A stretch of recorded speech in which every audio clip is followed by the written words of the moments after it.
దేవుని స్తోత్రం. మీకు అందరికీ వందనాలు చెల్లిస్తున్నాం. ఈరోజు దేవుని వాగ్దానం 121 కీర్తన 6వ వచనం. పగలు ఎండ దెబ్బైనను నీకు తగలదు. ఈ భాగాన్ని ధ్యానం చేసుకుందాం. చిన్న ప్రార్థన చేసుకుందాం. ప్రార్థన. పరిశుద్ధమైన తండ్రి, నీకే స్తోత్రం చెల్లిస్తున్నాం. 121 కీర్తన 6వ వచనం ఈ భాగాన్ని ధ్యానిస్తున్నప్పుడు మీరు స్పష్టంగా మా అందరితో మీరు మాట్లాడండి. మరి ఏ విధంగా ఉంటే ఈ వాగ్దానం నెరవేరుతుందో మీరు సూటిగా మాట్లాడండి. ముగింపేంత వరకు మీరే అధ్యక్షత వహించండి. యేసు నామంతో ప్రార్థిస్తున్నాను తండ్రి, ఆమేన్. ప్రియమైన దేవుని బిడ్డలారా, 121 కీర్తన 6వ వచనం చూసినట్టయితే, పగలు ఎండ దెబ్బైనను నీకు తగలదు. ప్రభు ఈరోజు ఈ సమయంలో మన అందరితోటి వాగ్దానం చేస్తున్నాడు. పగలు ఎండ దెబ్బైనను నీకు తగలదు. మరి చాలామంది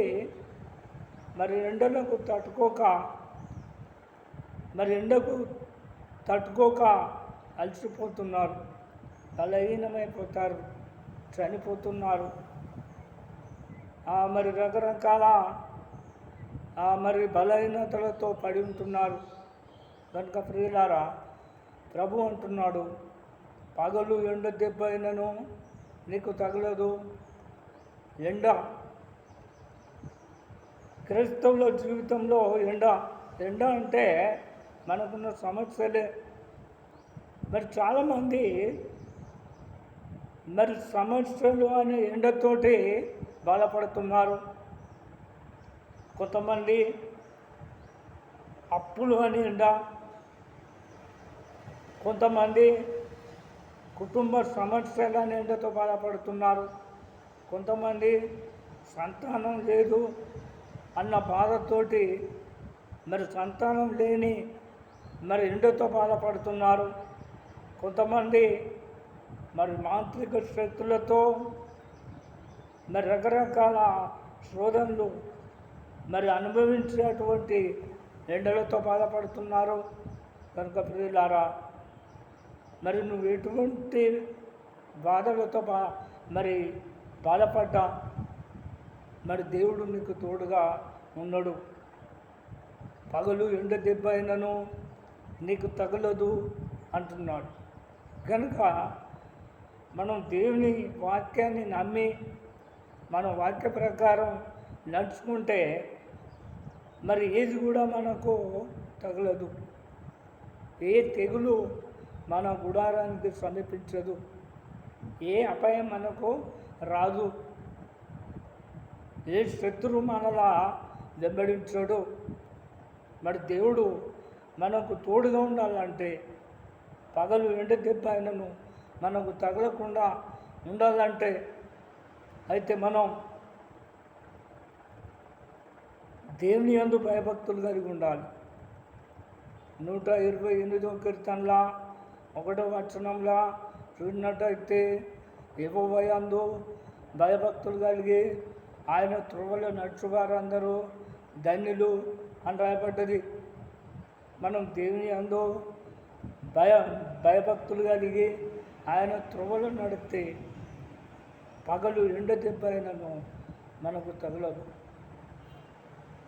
5వ వచనంలో చూసినట్టయితే, సీయోను నుండి యెహోవా నిన్ను ఆశీర్వదించును, నీ జీవిత కాలమంతయు నీకు క్షేమం కలుగుట నువ్వు చూసేదావు. దేవుని సేవకుల్లో నుండి దేవుడు నిన్ను ఆశీర్వదిస్తాడు. దేవుని సేవకుల్లో నుండి నీకు ఎటువంటి ఎండైనా, ఎటువంటి సమస్య అయినా, ఎటువంటి బాధలైనా వాటన్నిటి నుండి విడిపించి దేవుడు నిన్ను బహుగా ఆశీర్వదిస్తాడు. కనుక ప్రియులారా, మనం పగటి సంబంధంలో రాత్రి సంబంధం కాదు. చాలామంది రాత్రి సంబంధుల వలె సైతాన్ ఆలోచన ప్రకారం నడుస్తున్నారు. మరి చాలామంది పగటి సంబంధుల వలె ఉండలేరు. పగటి సంబంధుల లెక్క మనం క్రమంగా నడవాలి. దేవుడు వెలుగు కనుక మనం వెలుగులో ఉండాలి. సైతాన్ చీకటి కనుక మనం చీకట్లో ఉండొద్దు.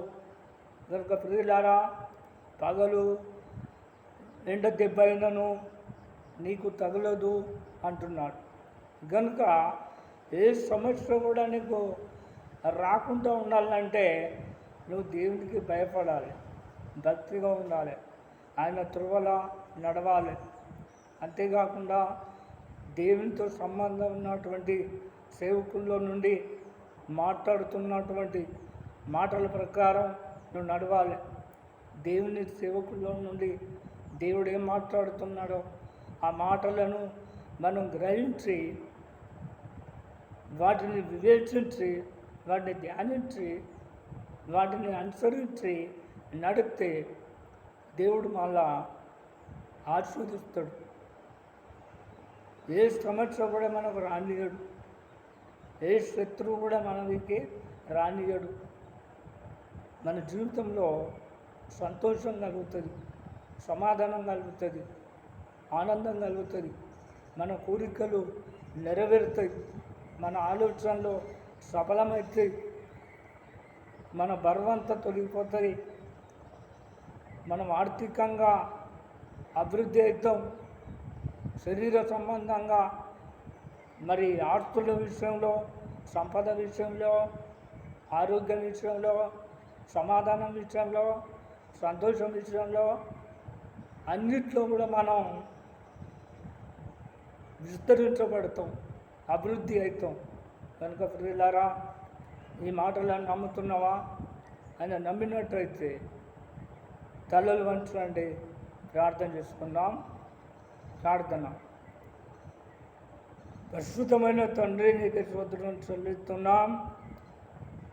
నీ బిడ్డలు ప్రభా ఇంతసేపు ప్రభా మరి నీ వాక్యాన్ని విన్నారు, మరి తీర్మానం చేసుకున్నారు ప్రభా. వీరు ప్రభా నీ వాక్యానుసారంగా నడుస్తున్నప్పుడు మరి వీరికి ఉన్నటువంటి సమస్యలన్నిటి నుండి విడిపించి మరి ప్రభా మీరు ఆశీర్వదించండి, సంతోషాన్ని సమాధానాన్ని అనుగ్రహించండి, నీ కృపలో భద్రపరచండి. యేసు నామంతో ప్రార్థిస్తున్నాను తండ్రి, ఆమేన్.